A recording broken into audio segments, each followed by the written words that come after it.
Oke, halo guys. Balik lagi di video playlist belajar dari dasar bareng Gafah Lingual dan pada kali ini kita akan melanjutkan materi kita mengenai pola kalimat bagian yang kedua. Nah, di video sebelumnya aku sudah bahas pola kalimat bagian yang pertama, kita udah bahas subjek dan predikat. Jadi buat kalian yang belum nonton video sebelumnya, kalian tonton dulu video sebelumnya karena video ini akan berhubungan gitu ya dengan video pola kalimat yang bagian satu. Di video ini kita akan bahas lebih detail mengenai objek dan pelengkap. Kalau gitu siap-siap langsung aja kita mulai ke pembahasan materinya.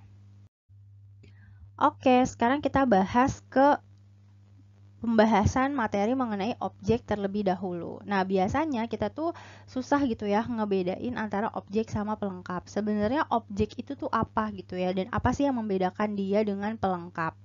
Nah, jadi di sini ada beberapa poin yang bisa kalian perhatikan ya. Yang pertama gitu ya, yang namanya objek, dia tuh sifatnya itu tuh biasanya letaknya itu tepat setelah predikat, guys. Jadi pertama dia letaknya tepat setelah predikat dan predikatnya itu transitif. Predikat transitif itu apa? Iya, predikat yang gitu ya membutuhkan objek ya. Jadi ini dia membutuhkan objek.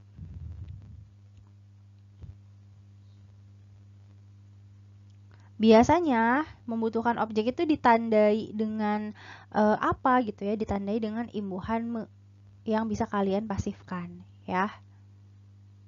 Misalnya kayak membaca jadi dibaca kan bisa dipasifkan ya. Nah, ini aku kasih contoh ya. Misalnya membaca dipasifkan menjadi dibaca. Nah, jadi bisa kalian ubah jadi bentuk pasif gitu. Nah, kemudian dia itu kalau dalam kalimat apa namanya pasif, dia nanti akan menjadi subjek. Jadi kalau di kalimat aktif kan dia jadi objeknya ya, gitu ya. Tapi kalau dia dipindahin ke kalimat pasif, dipasifkan, dia nanti akan berubah menjadi subjek. Nanti biar lebih kebayang kita akan bahas contohnya ya. Nah, di sini. Nah, kemudian objek dalam kalimat aktif ini ya tadi aku bilang dia dapat berubah menjadi subjek pada kalimat pasif. Atau biar kegambar aku kasih ini deh, kasih contoh ya. Contohnya misalnya gini, ada suatu kalimat Nurma membaca buku gitu ya. Kan awalnya nih, gitu ya, predikatnya pertama kita lihat predikatnya aktif yang transitif ya, butuh objek ini, membaca ini adalah predikat. Nah, bukunya ini adalah dia objek ya, bisa dipasifkan kayak gitu ya. Nurmanya adalah, betul ya, ini adalah subjek. Nah, ini bisa kalian ubah atau bisa kalian pasifkan menjadi apa? Buku dibaca Nurma gitu. Nanti bukunya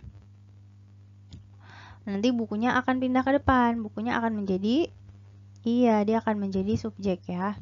Buku dimana bukunya ini nanti dia akan menjadi subjek, dibaca predikat ya, predikat pasif, Nurma. Nah, Nurmanya dia akan jadi pelengkap. Nanti pembahasan tentang pelengkapnya setelah ini ya. Nurmanya menjadi pelengkap. Kalian jangan bingung dulu kok tiba-tiba jadi pelengkap, nanti akan ada pembahasannya. Gitu. Ya. Nah, atau yang kedua, kalian tuh bisa juga ngecek bahwa si objek itu ya caranya tuh dia bisa diganti ya dengan akhirannya. Jika bentuknya tuh orang atau pronomina persona gitu ya. Misalnya di sini kan Nurma itu tuh orang ya. Jadi Nurma membaca buku itu bisa juga nanti kayak tadi buku dibaca Nurma, atau misalnya bukunya. Ya, bukunya itu kan bukunya si Nurma ya. Nurma membacanya. Nah, Nurma membacanya membaca apa? Membaca si bukunya. Jadi dia bisa kalau misalnya berbentuk orang atau persona kayak gitu. Kemudian dia dapat juga didahului dengan bahwa ya. Nah, si objek itu bisa juga kalian telusuri dengan ini menurut aku sih gongnya ya. Jadi kayak penanda paling gampangnya tuh di sini. Kalian bisa ajukan pertanyaan predikat apa atau siapa. Ini nih rumusnya gitu.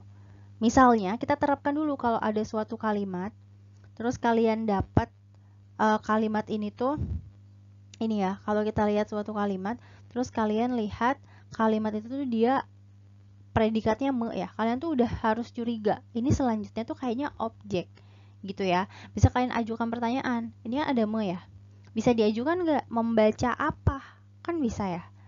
Jawabannya adalah iya, membaca buku gitu ya.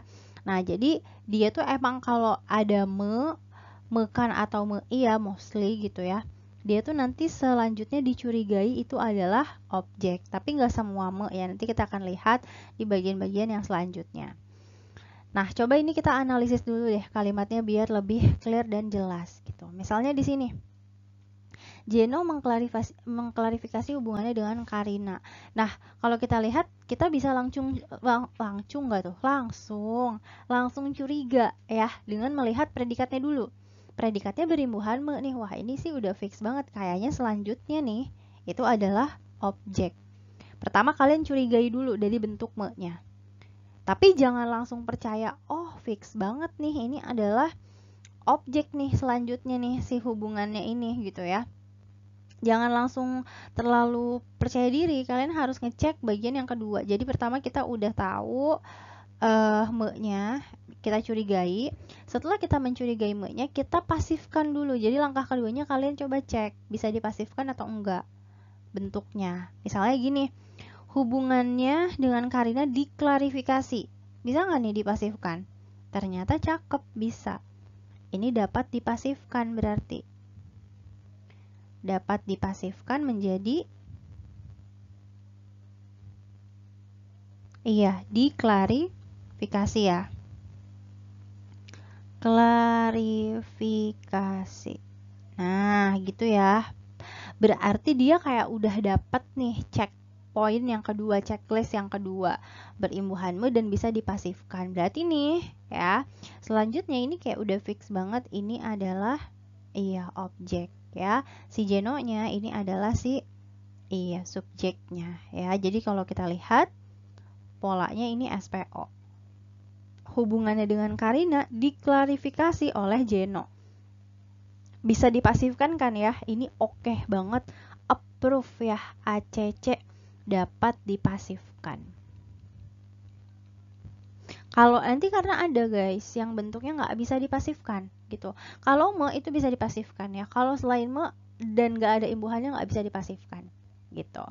Nah, selanjutnya, oh ya, kalau misalnya dia dipasifkan sebelum ke sini, kalau dia dipasifkan, itu nanti dia bentukannya itu akan berubah ya. Hubungannya dengan Karina nggak lu? Karina, ini kan pindah ke depan nih. Dia jadi apa fungsinya? Iya, jadi subjek ya. Hubungannya dengan Karina, ini subjek ya. Diklarifikasi, ini predikat. Nah, karena dia itu bentuknya udah pasif, nggak mungkin selanjutnya objek. Kemungkinannya cuma dua. Kalau nggak keterangan, dia adalah pelengkap. Nah, ini adalah pelengkap. Nanti kita bahas tentang pelengkapnya ya di bagian selanjutnya. Jadi, tapi ini pelengkap dulu. Intinya kalau dia verba pasif, selanjutnya adalah orang, ya, itu adalah pelengkap. Ini salah satu hack ya, verba pasif. Kemudian yang diikuti dengan orang. Ini selanjutnya adalah pelengkap. Gitu ya.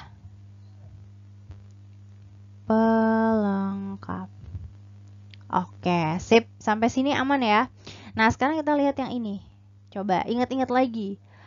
Cari predikatnya dulu. Predikatnya apa nih? Siapa yang mengatakan? Tuh, ini mengatakan adalah predikatnya. Tadi kita ingat ya, salah satu penanda subjek adalah bentuk itu ya. Jadi di sini subjeknya adalah bapak itu. Dan kita ingat bahwa si bahwa itu dia fungsinya bisa sebagai objek. Jadi dari bahwa laptop saya harus segera diservis, ini adalah objek gitu ya. Nah, ini adalah objek nih guys. Oke, sip. Ini berarti polanya adalah SPO. Nah, selanjutnya bahwa laptop saya harus segera diservis ini kayak dibalik aja sih guys, ke depan gitu ya. Di sini ya, bahwa laptop saya, sebentar. Nah, ini kita ingat bahwa itu boleh karena konjungsi spesial. Ini dia boleh ada di depan ya, bahwa laptop saya harus segera diservis. Ini adalah objek. Dikatakannya adalah apa? Betul. Predikat. Predikat selanjutnya, predikat pasif nih, verba pasif. Ini ya, verba pasif. Selanjutnya tuh diikuti orang. Berarti apa sih oleh bapak itunya? Betul, ini adalah pelengkap. Oke, sip. Oke, sampai sini aman ya. Ini adalah pembahasan tentang objek. Nah, jadi diingat kata kuncinya dan cara-cara untuk menentukan si objeknya. Oke, yang selanjutnya kita akan bahas tentang pelengkap ya, karena banyak banget yang suka ketukar antara antara objek dan pelengkap. Nah, sebenarnya apa sih perbedaannya? Kita lihat dulu ya. Ini aku tampilkan dulu. Nah, jadi di sini perbedaannya. Pelengkap itu teman-teman, dia itu adanya di predikat yang intransitif ya, atau bisa juga letaknya setelah objek. Jadi dia antara setelah predikat intransitif atau setelah objek. Predikat intransitif itu apa? Iya, betul banget ya. Predikat intransitif itu adalah predikat yang tidak butuh objek. Tidak butuh objek. Cirinya apa? Cirinya dia itu tidak berimbuhan, pertama ya. Kemudian berimbuhan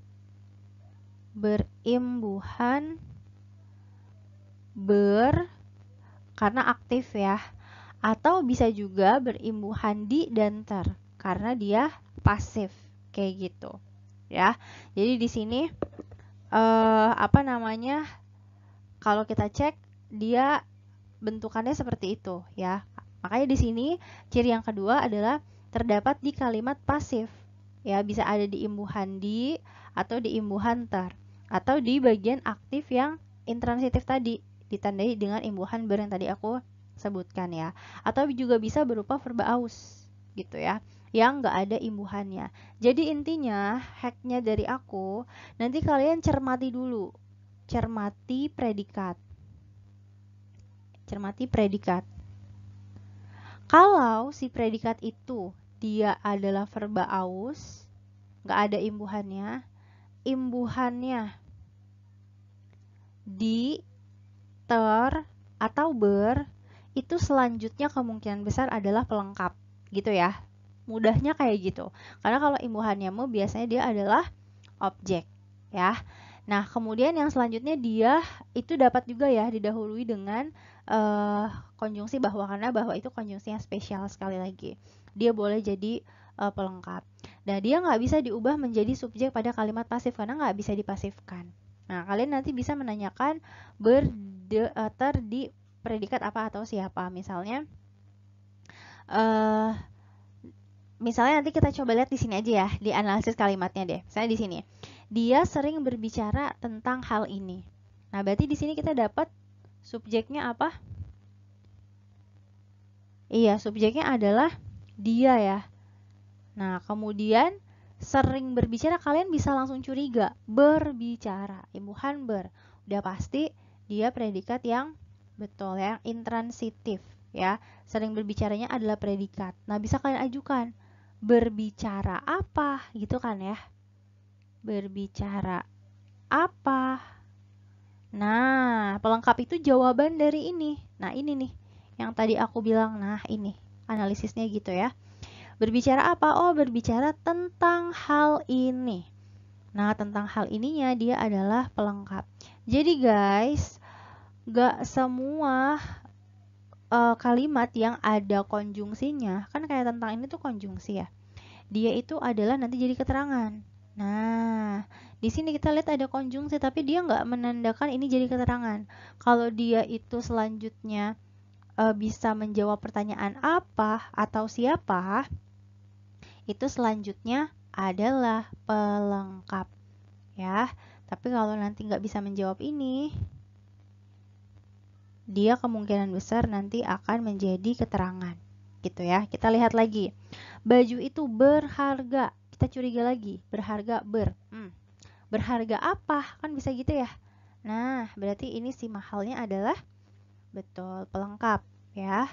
Baju itunya, ingat penanda akhiran itu menjadi subjek. Aku membelikan ayah ikat pinggang. Kak, itu ada membelikan. Iya, memang. Kalau membelikan berarti selanjutnya apa? Ayah dibelikan oleh aku. Betul, ininya predikat. Selanjutnya apakah pelengkap? Tidak. Selanjutnya dia betul, dia tuh objek dulu, guys, ya. Jadi di sini betul ini adalah predikat karena ingat di sini nih. Letak pelengkap itu boleh setelah predikat, boleh habis objek. Jadi dia bisa ngikut habis objek. Makanya di sini berarti pelengkapnya apa? Iya, betul ya. Pelengkapnya adalah ikat pinggang. Nah, ini adalah pelengkapnya. Si akunya adalah subjek ya, guys ya. Nah, kemudian ingat boleh juga kalau bahwa di depan itu apa? Subjek ya. Bahwa laptop saya harus segera diservis, subjek. Kemudian di sini predikatnya di. Kalau di itu menandakan apa? Predikat apa? Aktif atau pasif? Pasif ya. Ini adalah predikat pasif. Dikatakan siapa? Ingat, kalau bisa menjawab apa atau siapa, bisa menjawab ber, ter, di, apa atau siapa, maka oleh si bapak itunya adalah pelengkap. Betul, ini adalah pelengkap. Gitu ya. Nah, kemudian kita lihat lagi. Di sini ada merasa. Gitu ya. Nah, kalau secara sederhana pasti kita langsung mikirnya apa nih? Merasa ini apa? Iya, merasa itu pasti selanjutnya adalah objek ya, karena kan merasa gitu kan.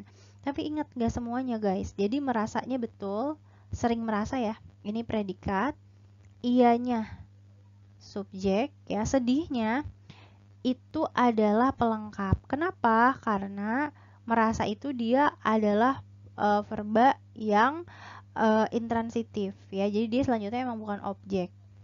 Kalau misalnya kita pasifkan sedih sering dirasa, iya. Kurang tepat karena harusnya dirasakan. Kalau ia sering merasakan sedih itu baru nanti sedihnya adalah objek di sini ya. Ia merasakan sedih. Kalau mekan ya dia jadi sedihnya di sini adalah objek. Gitu. Ada beberapa kalimat yang memang seperti tapi ini nggak banyak kok ya, cuma sedikit aja. Ada merasa salah satunya. Jadi di sini kalau di sini nih dia sedihnya objek, merasakannya ini adalah predikat, ianya adalah subjek ya. Nah, kemudian yang selanjutnya di beberapa referensi itu berbeda-beda ya. Nanti ada bentukan objek tuh yang bentuknya dia perluasan. Kalau di sini kan kita lihat predikatnya kira-kira yang mana nih? Dia menjual buku yang berkualitas baik. Iya, betul, di menjual ya. Menjual predikat. Nah, di sini tuh ada yang itu kan perluasan ya. Mostly sebenarnya guys, kalau misalnya yang gitu ya, ini tuh dia harusnya akan mengikuti unsur sebelumnya. Jadi buku di sini unsurnya apa? Buku dijual, iya. Berarti apa? Objek kan ya. Nah, ini ada dua versi nih. Ada yang mengatakan bahwa ini tuh perluasan. Jadi sampai sini. Ya, ini objek dan perluasan objeknya. Kemudian dianya adalah subjek. Tapi beberapa ahli bahasa yang lain gitu ya, ada juga yang mengategorikan bahwa si yangnya ini jadi kayak perluasan dari objek itu namanya pelengkap gitu. Jadi ini ada yang bilang bahwa ini juga pelengkap. Terus yang manakah yang benar gitu ya? Nanti tinggal kalian lihat aja di soalnya ya, karena aku yakin kalau soalnya tepat dia nggak mungkin menyediakan versi jawaban yang membingungkan ya. Kalau aku sih cenderung beranggapan bahwa yang itu dia perluasan, jadi sampai akhir ini dia adalah objek aja kayak gitu. Terus satu hal yang perlu diingat, satu lagi ya, bahwa setelah adalah itu pasti pelengkap. Aku tambahin sini kali ya satu lagi. Setelah kopula adalah, merupakan, dan lain-lain, itu adalah pasti pelengkap. Kayak misalnya gini, dia adalah anak yang manis. Dia adalah anak yang cantik aja deh. Nah, di sini adalah itu kan kita udah tahu dia predikat ya. Abis adalah itu pasti pelengkap. Jadi ini pelengkap, guys. Nah, ini pelengkap. Dianya adalah, betul, dianya subjek gitu ya. Kemudian ada juga bentuk me yang dia selanjutnya bukan pelengkap. Mirip kayak yang ini nih, kayak yang ia merasa sedih. Misalnya dia menjadi siswa teladan. Nah, ini dianya kan sama ya. Dianya adalah subjek, menjadinya adalah predikat. Siswa teladan kan menjadi tuh Kak, bukan ber, bukan di, bukan ter. Tapi ini nggak berterima kalau kalian pasifkan. Itu misalnya siswa teladan dijadi iya, nggak cocok ya. Jadi ini adalah pelengkap. Sejauh ini sih aku dapatnya ada menjadi, ada merasa ya, yang itu masuknya ke pelengkap. Oke guys, itu dia perbedaan antara objek dan pelengkap. Semoga video ini mencerahkan kalian ya, dan membuat kalian jadi lebih paham mengenai konsep dari pola kalimat itu sendiri. Kita lanjut di video selanjutnya, stay tune terus, jangan lupa untuk review materinya dari awal. Itu dari aku, terima kasih banyak, sampai jumpa di video selanjutnya, bye-bye.